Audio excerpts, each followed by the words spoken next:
Morning all of you. आज हम short question बताने जा रहे हैं। जितना थ्योरी हम पढ़ा दिए उसी का आज हम शॉर्ट क्वेश्चन और उसका आंसर बताएंगे। आप लोग जितना जितना पढ़े हैं यूनिट सेकेंड का अपना फेयर कॉपी देखेंगे, थ्योरी का थ्योरी फेयर कॉपी में नोट करेंगे। अब जो मैं शॉर्ट क्वेश्चन लिखाऊंगा उस शॉर्ट क्वेश्चन का शॉर्ट कॉपी में फेयर करेंगे। फिर सबका ऑब्जेक्टिव मैं लिखाऊंगा, उसका इंतजार कीजिए। फिर ऑब्जेक्टिव कॉपी में फेयर करेंगे, हम क्लियर कट करते जाएंगे। समझ गए? अपना फेयर कॉपी भी आप करते जाएंगे। पहले एक दो बार निकाल के देख लीजिए यूट्यूब चैनल से, फिर तब लिखने की क्रिया में भूलिए, ठीक ना। अब कॉपी कलम भी आप निकाल के रखिए, साथ साथ लिखते भी जाइए। कॉपी कलम निकाल के रेडी रहिए। आज 9 जून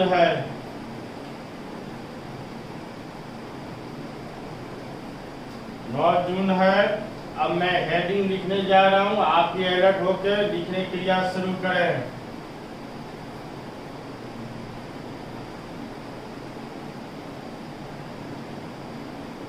शॉर्ट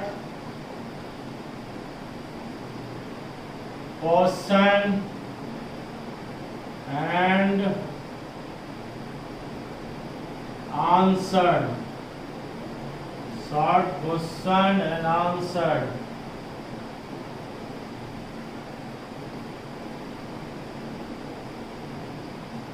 शॉर्ट क्वेश्चन 2 मार्क्स का रहता है।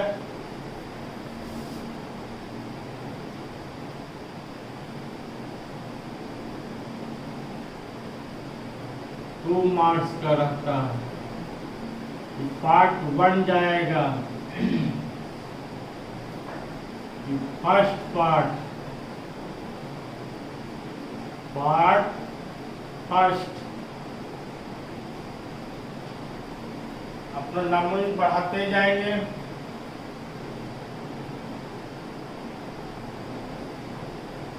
Question, chromosomal theory of inheritance क्या है? क्रोमोसोमल थ्योरी ऑफ इनहेरिटेंस क्या है?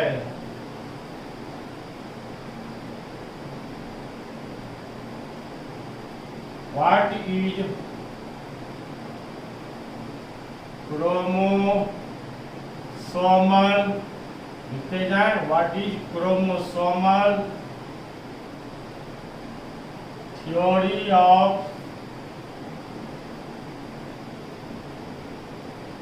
inheritance? What is chromosomal theory of inheritance? यानी वंशानुगति का गुणसूत्री सिद्धांत किसे कहते हैं? 2 मार्क्स में पूछा जाता है, 2 नंबर में पूछा जाता है शॉर्ट क्वेश्चन। इसका तो थ्योरी पढ़ा दिए हैं, अब इसका शॉर्ट क्वेश्चन जो लिखा रहे हैं तो कॉपी में लिख लिए। अब इसका परिभाषा सुनिए ध्यान से, थ्योरी भी पढ़ा दिए हैं। जब क्रोमोसोम के माध्यम से जीन एक जनरेशन से कहा जाता है दूसरे जनरेशन में ट्रांसफर होते रहते हैं, तो किसके माध्यम से ट्रांसफर हुआ? जीन के माध्यम से। किसके द्वारा? क्रोमोसोम के द्वारा।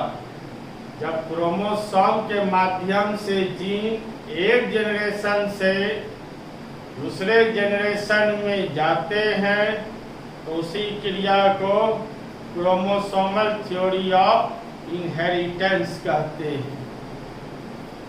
अब लिखते भी जाते हैं इसका आंसर।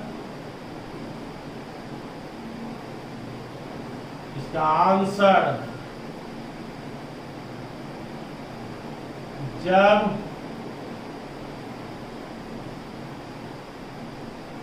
क्रोमोसोम के माध्यम से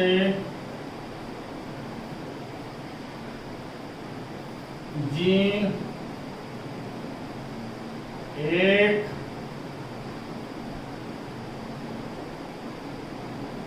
जनरेशन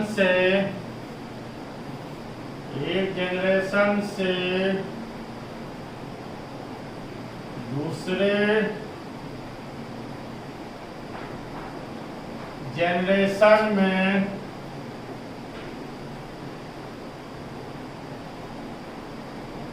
ट्रांसफर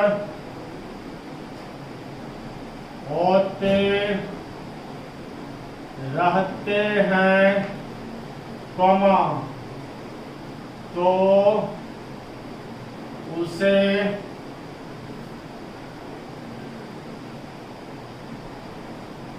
क्रोमोसोमल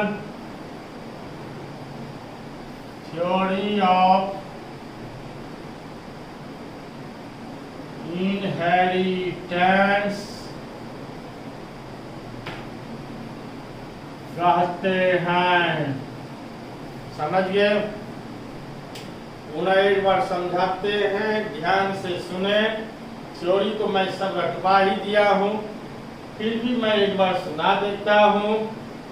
जब क्रोमोसोम के माध्यम से जीन एक जनरेशन से दूसरे जनरेशन में ट्रांसफर होते रहते हैं, तो उसे क्रोमोसोमल थ्योरी ऑफ इनहेरिटेंस कहते हैं।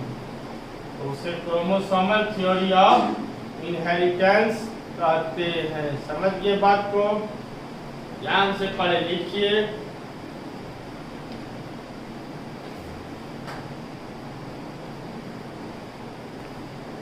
तो याद तो हो गया, लिख लिए होंगे। तो क्रोमोसोमल थ्योरी ऑफ इनहेरिटेंस क्या है? थ्योरी जब पढ़ लिए हैं तो शॉर्ट क्वेश्चन फटाफट याद होते जाएगा, इसलिए पुनः हमारी भाइलिंग और कराते जा रहे हैं।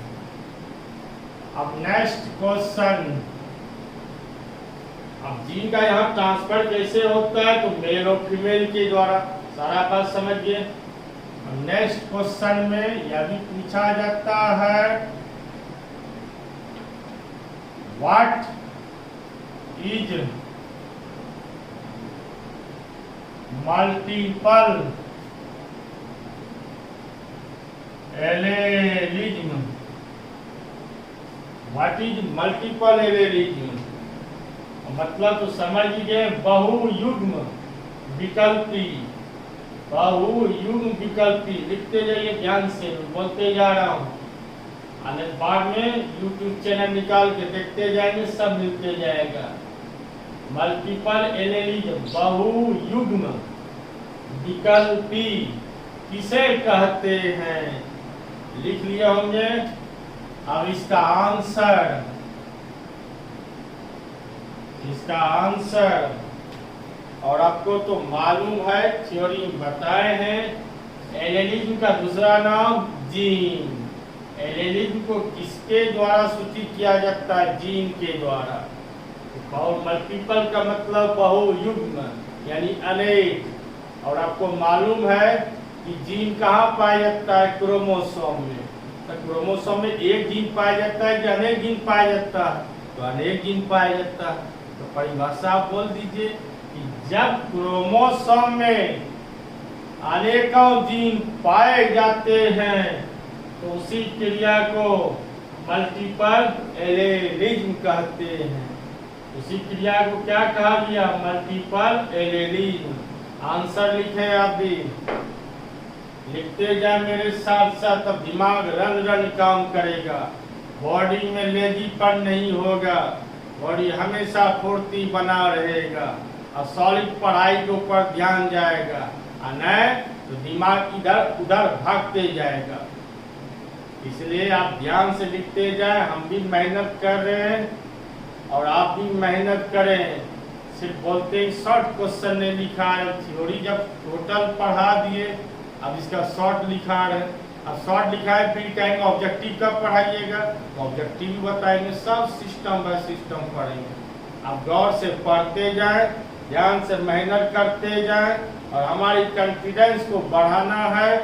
आप अवश्य ही लाइक सब्सक्राइब के द्वारा पढ़ावे। इसमें आपका कुछ एनर्जी खर्चा नहीं होता, लेकिन अगर आप इसको कर देंगे तो हमारी कॉन्फिडेंस बढ़ते जाएगा और हम नई नई चीज आपको बताते जाएंगे। इस बात को भी ध्यान रखेंगे। हाँ, तो यहाँ आंसर क्या हुआ? जब क्रोमोसोम में जब बड़ा बड़ा लिखते जा रहे हैं, इसलिए आप भी लिखते जाए मेरे साथ साथ। जब क्रोमोसोम में अनेकों जीन पाए जाते हैं, जब उन्हें दोहरा रहे हैं, जब क्रोमोसोम में अनेकों जीन पाए जाते हैं, कॉमा, तो उसे मल्टीपल एलेनिज्म कहते हैं। इस जीन के आंसर ही कंप्लीट हो गया। एक लाइन और बढ़ा देते हैं। अगर आपको लिखने इच्छा है तो लिखेंगे, नहीं लिखने इच्छा है तो नहीं लिखेंगे, लेकिन जब आपको नॉलेज है तो एक लाइन और बढ़ा ही दें। इस जीन के द्वारा ही, इस जीन के द्वारा ही न्यू जनरेशन का निर्माण होता है। न्यू जनरेशन का निर्माण होता है। दूसरा हुआ शॉर्ट क्वेश्चन, अपना आगे बढ़ाते जाएंगे। पूरा एक बार रिपीट कर देते हैं। जब क्रोमोसोम में अनेकों जीन पाए जाते हैं तो उसे मल्टीपल एलेनिज्म कहते हैं। इस जीन के द्वारा ही न्यू जनरेशन का निर्माण होता है। बात समझिए। अब आगे शॉर्ट क्वेश्चन लिखाएंगे। कोडोमिनेंस किसे कहते हैं? कोडोमिनेंस किसे कहते हैं वह लिखाएंगे।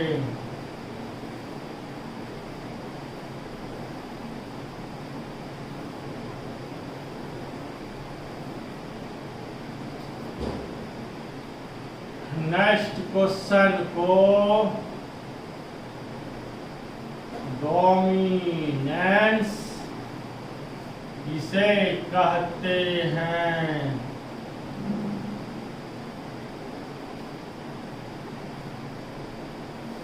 What is codominance? What is codominance? अब इसका आंसर तो मतलब तो समझ में आ ही गया होगा। सह प्रभाविता लिखना, हिंदी लिखिए। सह प्रभाविता किसे कहते हैं? What is codominance? सह माने क्या हुआ? साथ साथ जुड़े रहना, साथ साथ जुड़े रहना। वैसा जीन जो अपने प्रभाव को एक ही साथ प्रभावित करते हैं, वैसा जीन जो अपने प्रभाव को एक ही साथ प्रभावित करते हैं तो उसे क्या कहते हैं? कोडोमिनेंस कहते हैं। इसमें दो example, MN blood group system, AB blood group system. इसका थ्योरी मैंने डिटेल पढ़ाया है, तो पुनः एक बार थ्योरी निकाल के अपना देख लेंगे। यहाँ पे शॉर्ट क्वेश्चन जैसा आंसर लिखा रहे हैं। तो वैसा जीन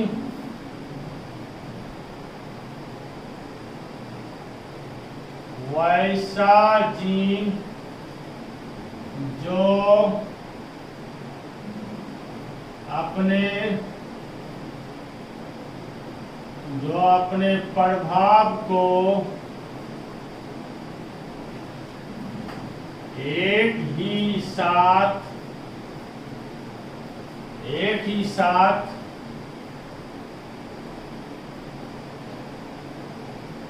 प्रभावित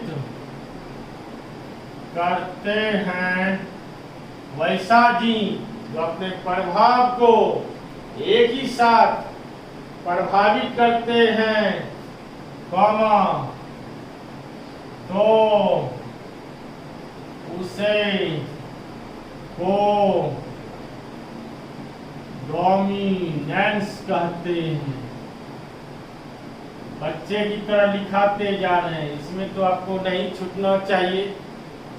कमेंट के द्वारा बार बार कह रहे हैं, साफ साफ लिखिए सर, हम बार बार बड़ा बड़ा लेटर लिख रहे हैं और हम साथ साथ बोलते भी जा रहे हैं। इससे आपको लिखने में कहीं असुविधा नहीं होना चाहिए। ऑफलाइन जैसा चला, ऑफलाइन से और ज्यादा मेहनत कर रहे हैं। ये बोर्ड में A to Z हम लिखते जा रहे हैं। ऑफलाइन खाली हम बोलते जाते थे और आप लोग लिखते जाते थे। इसमें तो हमको समझाना भी है, बोर्ड में लिखाना भी है, फिर धीरे धीरे उसको रिपीट करना है। मुझे कितना हम मेहनत कर रहे हैं, तो उस मेहनत को और हमारी कॉन्फिडेंस बढ़ाना है तो आपको क्या करना चाहिए, मैं बार बार नहीं बोलता हूँ, समझ गए हमने इशारा। तो वैसा जीन जो अपने प्रभाव को एक ही साथ प्रभावित करते हैं, तो उसे क्या कहते हैं, कोडोमिनेंस कहते हैं। एग्जाम्पल, अगर एग्जाम्पल देना है तो बेस्ट रहेगा, सोने में सुहागा जैसी बात रहेगा। Example first, MN blood group system, दूसरा AB ब्लड ग्रुप सिस्टम। समझिए, यहाँ तक अब उतारिए पहले, यहाँ तक हो गया लिखा हुआ। अब कोडोमिनेंस के बाद नेक्स्ट शॉर्ट बताएंगे इनकम्प्लीट डोमिनेंस किसे कहते हैं। इनकम्प्लीट कोडोमिनेंस ज्यादा क्वेश्चन पूछा जाता है, इसमें ऑब्जेक्टिव थ्योरी हम तक बताया है, पॉइंट सब नोट कर लीजिए, बराबर क्वेश्चन पूछता है।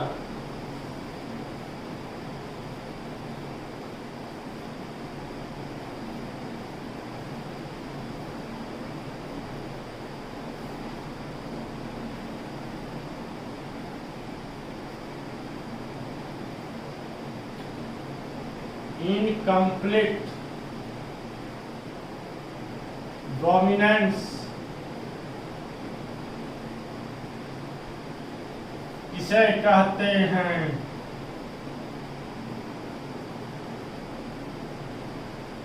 किसे कहते हैं।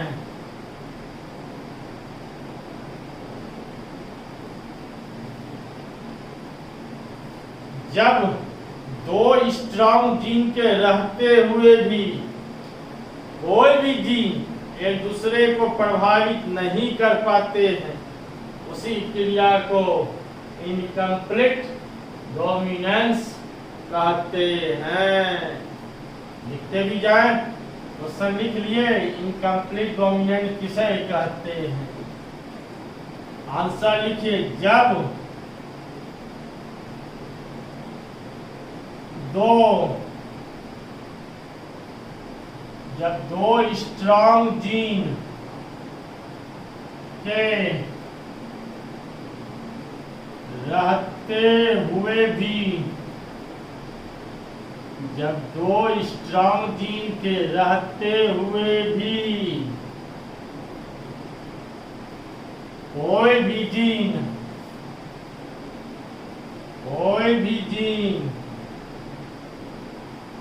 एक दूसरे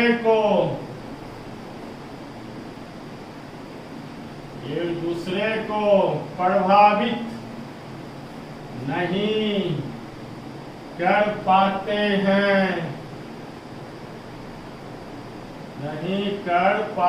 हैं, कोमा, तो उसे